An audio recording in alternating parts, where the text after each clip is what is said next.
Wrench stuck in there now. Oh no! Oh crap! The wastegate gonna have to come off? Is that how I did it before? I don't even remember. Well, once again, it's a week from Drift Mentality. It's a year later from our last video, and we're kind of doing the same thing. Last year we stayed up really late swapping in this 5-speed, which has a welded center diff. It's set up for rear wheel drive. Swapped it into my old STI, and I used that thing at 2 events and it worked good, but it didn't quite have enough power and it didn't have enough angle. So hoping to kind of fix those 2 issues this year. I got this new STI with a blown motor and I built one for it. So it's got a built bottom end and a Garrett GT 3071 turbo, so more power. Did some mods to the knuckles for more angle, and got a welded center diff for the 6-speed. So now just trying to get it ready. Yeah, so after the last event we realized this thing needs a lot more angle. So one way to accomplish that is moving the outer tie rod end inward. So to do that, this is a stock knuckle. So basically I ground clearance out around that, drilled a hole, and then tapered reamered that to match. This is the outer tie rod end. Normally it fits there. So I drilled and then used this tapered reamer, which has the same angle as this taper on the outer joint. And then that moves this inward. And it'll give it more angle and actually faster steering response too. So then the knuckle had to be ground for clearance around that. Hopefully there's enough. So why didn't you just cut and weld it like Nissan guys do? There seemed like there was enough meat here, so this seemed like an easier solution. This is a pretty thick area. Seemed like there was enough material around it, so with the tapered reamer makes it easy to do. I don't know how much of a difference it'll make. It's only about 1 inch in. It's enough that it binds on the CV joint now, so I'm gonna have to take the front axles out and just use the cups. But that shouldn't be too big of a deal. Looks like it has a lot already. Not for a drift car. That's true.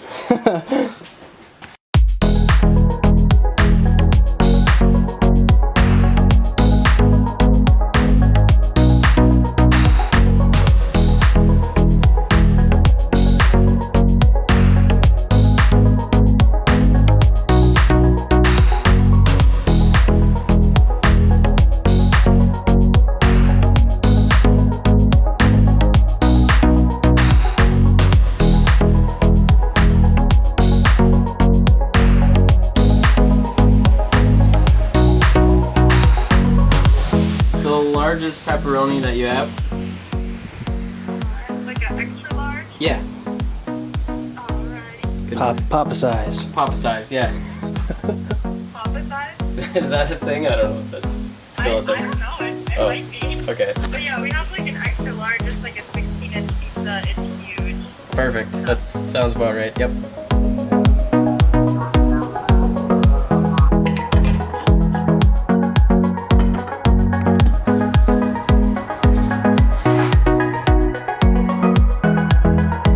To not destroy the nice factory axles, I decided to buy the cheapest set that Rock Auto had, and we're going to take these apart and use these to plug the transmission, this end, and this end to preload the wheel bearings. And that'll solve the problem of this boot rubbing on the strut with the new higher angle knuckles. So that is the plan.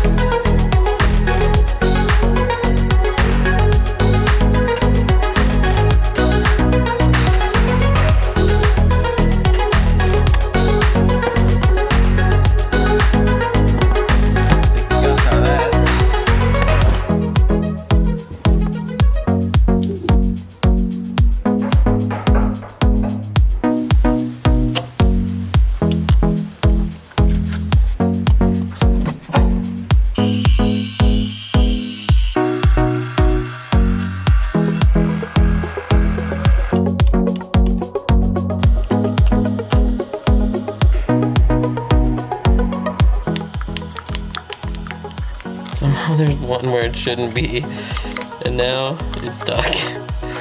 I think that one that fell down in the bottom. There's so much grease, you can't tell what's going on.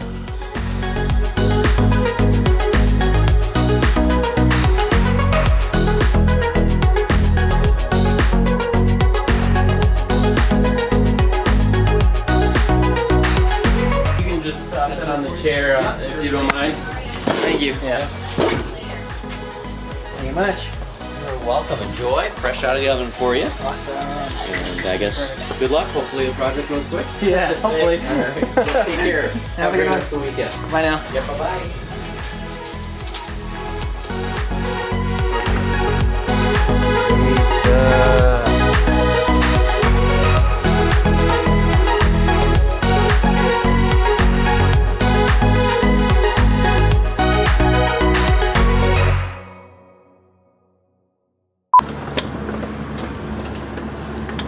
Here, let me see the light. I'll do the light. Alright. Yes. Oh, perfect form. Nice work. Let's get her done. Oh yeah. Nice.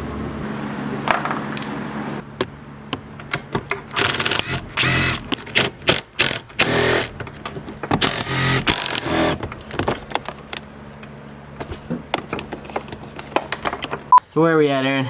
So, we just pulled the transmission cross member off Yep. of the transmission so we can get access to all the shift linkage.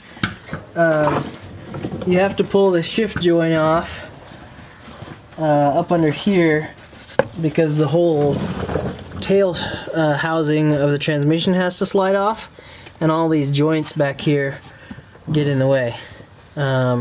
And you can't get to all the bolts and the roll pin way up in here because the mount comes right across here and just blocks out any way of getting to all this stuff. So we have everything connected up front, and then we put a jack under the transmission and then pulled that whole thing out, and the mount is still on. But the tranny's still being supported by the engine and that jack. yeah, and so it's good. And then if we need to be able to reach the top bolts, we can lower the jack a little bit and it'll tip the whole thing down a little bit, and we'll have access to all the bolts we need.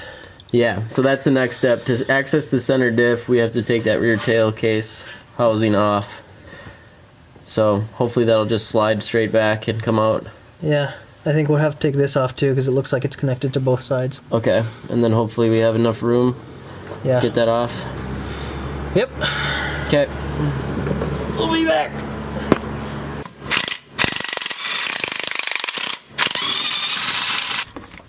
Oh no. There's something on that one. What is that? Oh, that's just like a... Lifting a lug or something?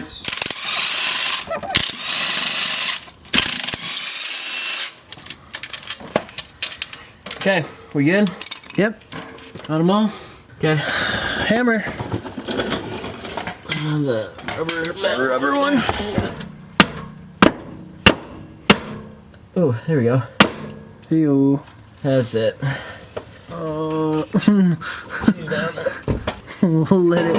Let it weep a little. Yeah.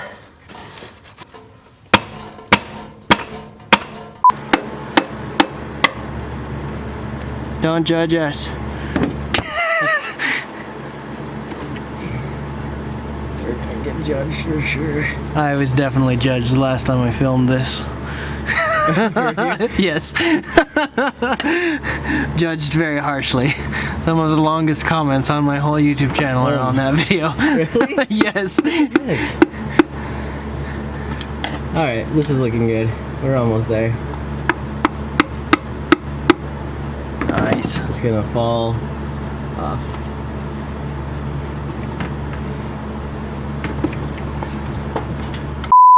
How much are we gonna lose?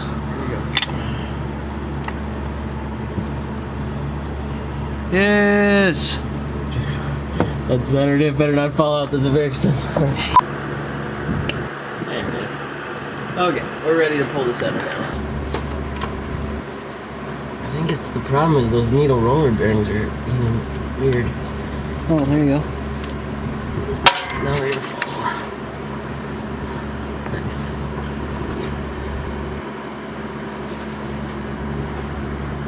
Oof.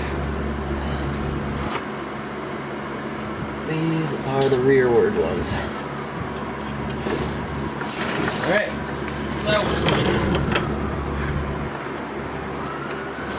I did not buy the $800 Watanabe service tool.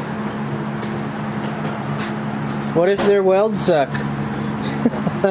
Dude said he had good luck with it, so we'll see. So is this gonna work? Is my biggest question. So like, where are all the shafts supports? There's one at the back for sure. And then where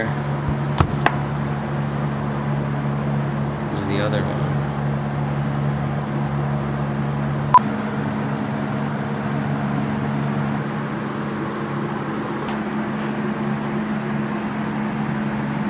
Alright, so we finally got the center diff out of the transmission. So this is the one out of the car that is all-wheel drive. You can see the connector for the driver-controlled center differential. That is this coil here. That coil drives a primary clutch, which drives a secondary clutch and clamps down on a set of plates back here. This one is one I bought from a guy who was using it in a rear-wheel drive swap. So all those plates are removed, and then the case is welded up. And the splines that would normally drive the front wheels are gone. So if you look in there versus the inside of this one. And the shaft that drives the front wheels comes down through the center, and I was kind of worried about how it's supported, but there's a set of bearings that run right there that support that shaft, and the shaft comes out to here and is supported by the transfer section as well. So should be good to use. Shouldn't hurt the transfer section at all, now that all the torque's going to be going through those two rear gears. It does not put power to the front because there's nothing connected to that shaft anymore. So you could leave the front drive shafts in, but because of the higher angle, I was worried about them rubbing, so took them out. Sweet. This gear drives the oil pump. This gear, this is the input to the center diff. That'll rotate this whole section. This is the output to the transfer section to the rear wheels, and normally the front wheels would be driven by the middle. So just kind of an overview of how it works. So this is the transfer section of the transmission. This is the very back housing that we just took off, and then this is how power goes to the rear wheels via this spline through these gears and then out to that drive shaft. And then this is just on a bearing. I can't do it.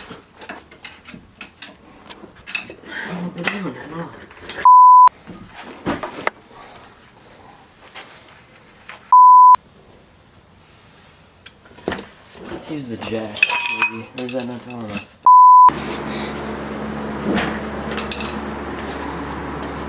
Hey! Is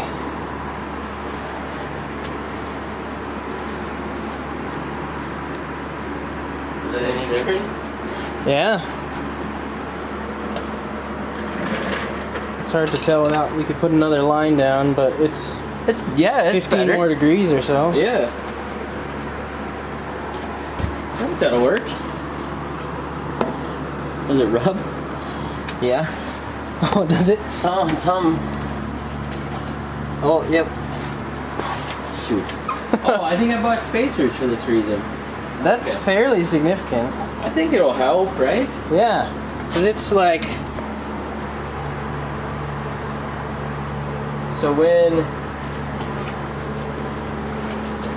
when the suspension settles out, that tie rod gets longer effectively. Yeah. Pushes the wheel further. Yeah. So it'll steer a little more.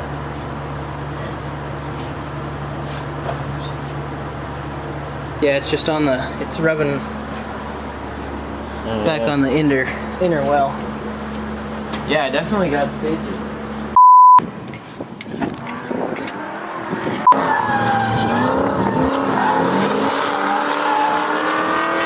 This thing is wild to drive. Yeah. Freaking hard. It's so much harder than our cars. So much harder.